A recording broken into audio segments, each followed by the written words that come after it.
You are now listening to the Paul McGUIRE Report. I'm Paul McGUIRE. Today we're going to do an overview on the Paul McGUIRE Report about prophetic events that are happening with lightning speed in the United States of America, the globe, and on every nation on planet Earth. Everywhere you go, whatever media you tune into, whether it's the internet, social media, TV, not only just in America, but snippets of truth are being broadcast around the entire world. And people are echoing the same sentiments. They're saying repeatedly, almost like a Hindu mantra, Om, something like that. They just repeat it over and over again. They say stuff like, the human race has never been in a place like this before. Something big is about to happen. There's going to be some kind of coming event. You can feel it in the air that there are massive changes on the way. Something that's never happened before to the human race. And there's almost an ominous and sinister tone to what they're saying. I make no apologies for the fact that I believe in Jesus Christ and that he resurrected from the dead. When I experienced what it meant for Jesus Christ to resurrect from the dead personally and supernaturally, it radically transformed my life. It changed my life forever. And so, although I didn't understand everything that the resurrection of Christ meant for me personally, nor did I fully understand what it meant for the human race collectively, I understood as time progressed. I began to experience a series of revelations that opened up the Word of God to me supernaturally. So yes, I was using my linear, logical, rational mind when reading the Bible. Yes, I was reading my analytical mind, my knowledge of history, my common sense and things like that, as I analyzed this book, which was censored from me most of my life. See, I was raised in a home that was atheistic, and I was taught to believe as a young boy in our home in New York City that there was no such thing as God. So I was raised as a humanist. I was raised as an existentialist, and an existentialist came from the French philosophies regarding existentialism. People like the existentialist playwright Jean-Paul Sartre and others. And existentialism simply means you exist. Your reality is how you exist right here and now in the moment. And there's nothing that's real that's not in the moment. So if something happened to you before you were born, or you believe in some fairy tale heaven or whatever, that's in conflict with existentialism, which means you have a natural existence, and it's in the context of that natural existence that you are to find meaning in life, because there is nothing else. So it kind of merges with humanistic thought.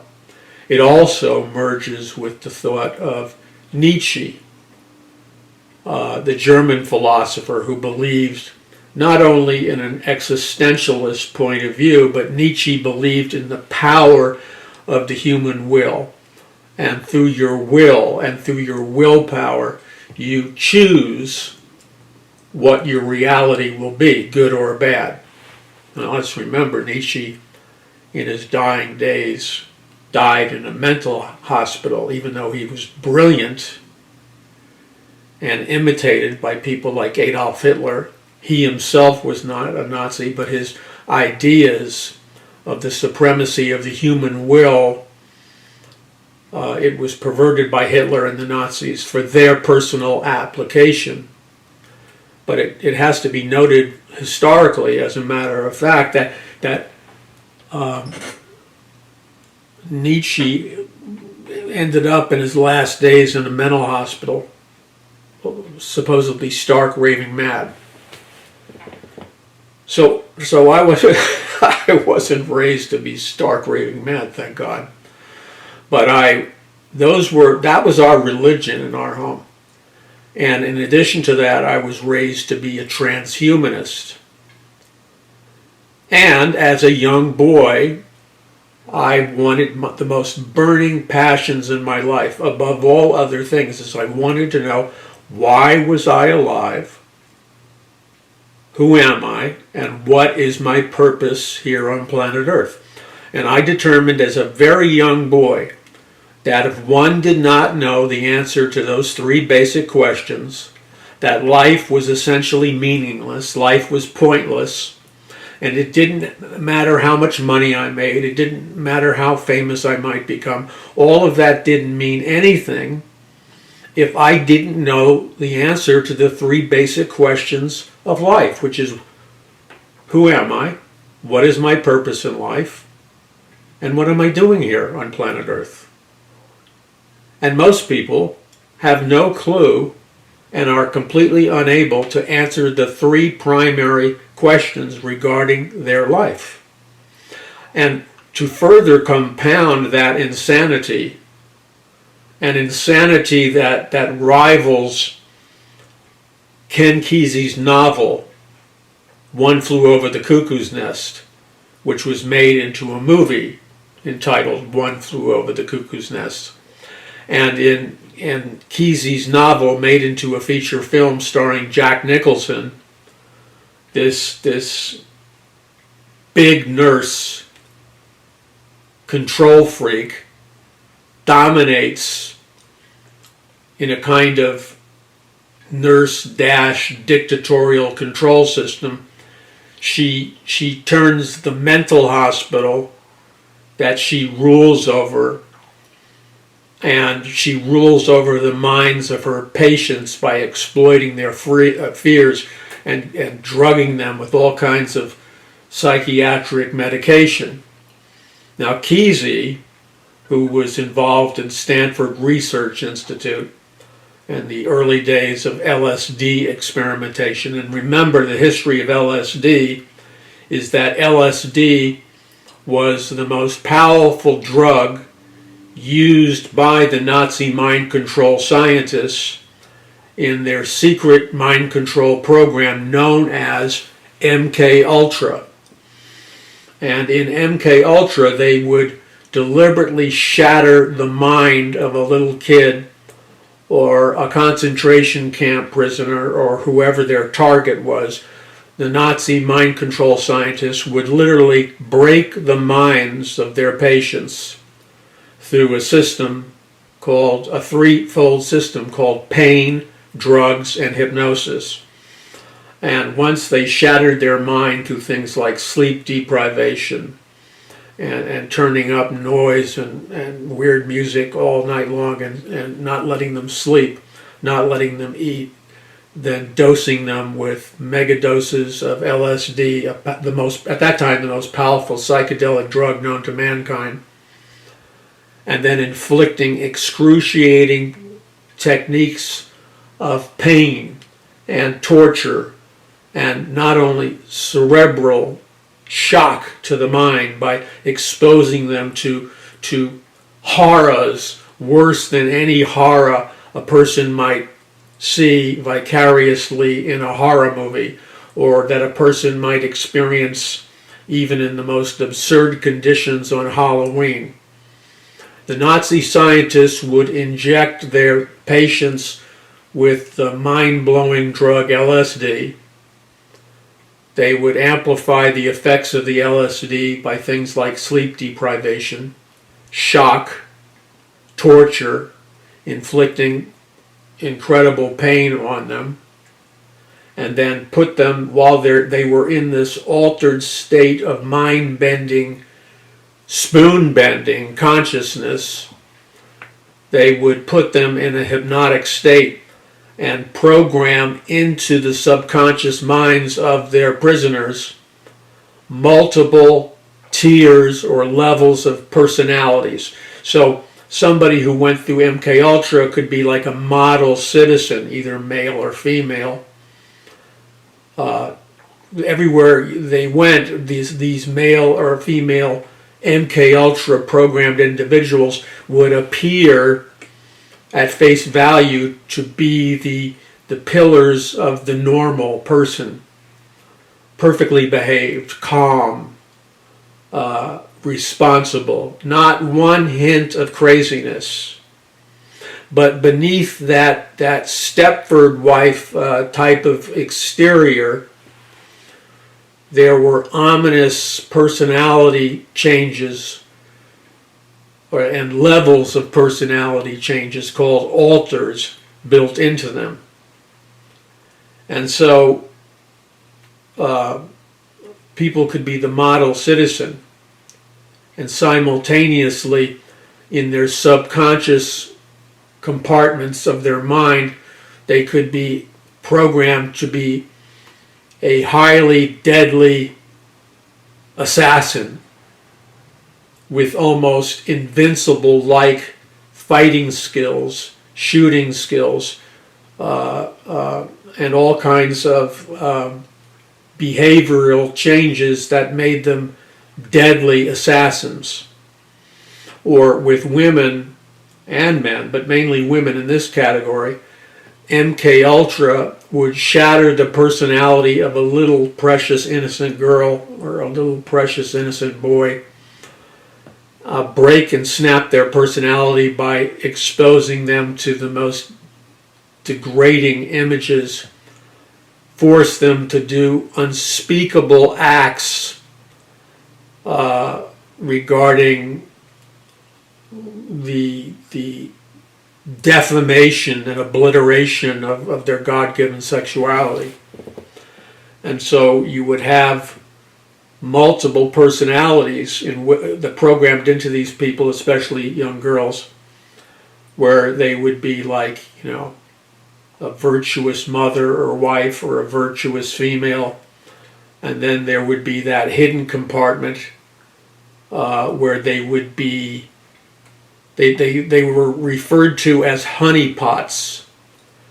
And so they would be the idealized virtuous woman, but then buried in their subconscious, there was a programmed, essentially, a prostitute, a woman who was not only physically attractive, but more powerfully, this program transformed young girls into women who were highly sexualized and highly seductive and expert in all kinds of seductive sexual techniques, because they served a dual purpose, and one was to trap a man, to spy on a man, to spy on an intelligence agent from a foreign country, using sex as the doorway to snare the man.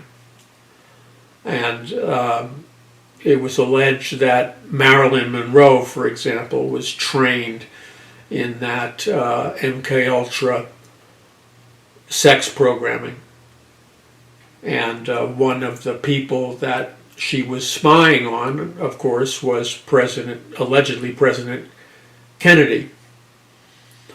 And there were famous spies like Madam I forgot her last name, you know who I'm talking about, but many famous female spies throughout history played this persona. Okay?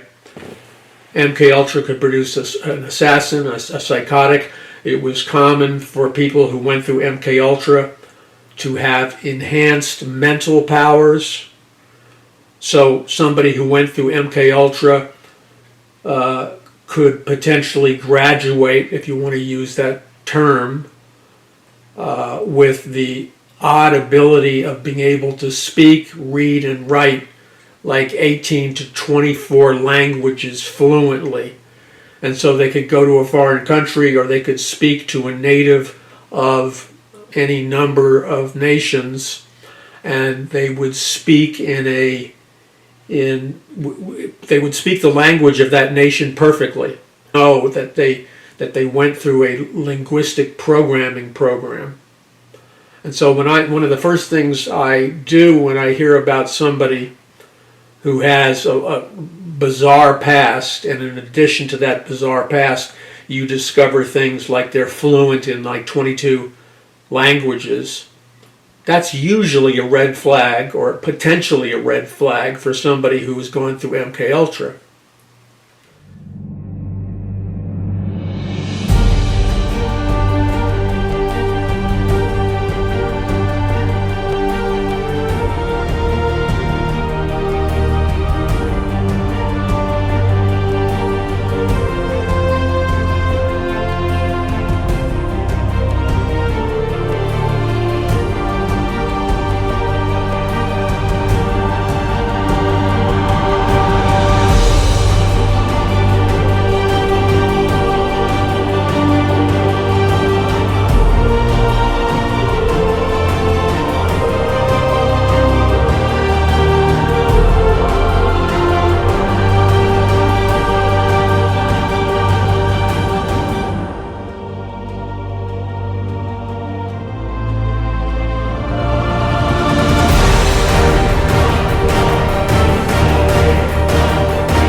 And so during Operation Paperclip, during right around 1947, 1948, under Operation Paperclip, the intelligence agencies brought in 150 of the top Nazi scientists and the top Nazi scientists under the clandestine program Operation Paperclip. And these were the highest level Nazi rocket scientists, like Wernher von Braun, who became the father of NASA and a key space scientist with NASA. Other famous Nazi rocket scientists, Nazi mind control scientists like Mengele, who was also known as Dr. Green or Dr. Greenberg, and then Nazi genetic scientists. And they were brought into the United States, over 150 of them, in 1947, and then they were deliberately sent to be the heads of various highly prestigious laboratories across the United States, and these laboratories were often connected to some of the most prestigious universities in America. And the heads of these laboratories and many of the university programs were Nazi scientists who had relocated with the help of the U.S. government, and they came to America to launch America's own homegrown MK Ultra programming. Scary stuff, huh? It's not good. It's demonic. It's satanic at its root. I've written all about that, so if you want to know about it, long before this stuff became the topic of, like Stranger Things television series, and you see this stuff and this discussion on the internet, and in movies like the Marvel movies with Captain America and stuff. Captain America is like synonymous with a Nazi MK Ultra super soldier, as are many of the characters. The whole X-Men type of franchise, feature film franchise, is a thinly disguised depiction of the Nazi genetic engineering program designed to create super soldiers. That's what it's about. And I open all of this up. And the thing that I want to point out is that I've been doing my research and my homework for 40 years plus on all these areas. And long before Johnny Came Lately, who just discovered that this stuff was real and it was not just a Marvel comic book character, and alternative media is filled with guys, and God bless them that they're out there doing what they can do, and I thank God that they had the courage to make the transformation in the first place. But you don't learn, you can't go down the rabbit hole and come back up. You can't take the deep dive into human history. It's not a quickie. It's not a 5-minute thing. It's not a 5-year thing. It took me a lifetime, and while I was at the University of Missouri majoring in filmmaking and majoring in a brand new field under the umbrella of the psychology department known as altered states of consciousness. And this was back in 1973, 1972. So I was hot on the trail of all of this consciousness stuff. Mind control, psychedelic drugs, Nazi scientists, mental telepathy, remote viewing, and on and on and on. Seeing the white light, which I saw. Experiencing cosmic consciousness, which I did, and all this other heavy-duty stuff. I was into it. Let's see, I'm going to look at the copyright of my book. I wrote this book, Who Will Rule the Future, in 1991. I'm not trying to be bad. There's a lot of genuinely spiritually hungry people, intellectually hungry people, who just have been deprived of knowing the truth by an educational system, by a media, by a publishing industry, by television and film, and other entities which have functioned as instruments of mental repression, keeping people socially engineered and dumbed down. This is the Paul McGUIRE Report. I'm Paul McGUIRE. Visit paulmcguire.us. That's paulmcguire.us.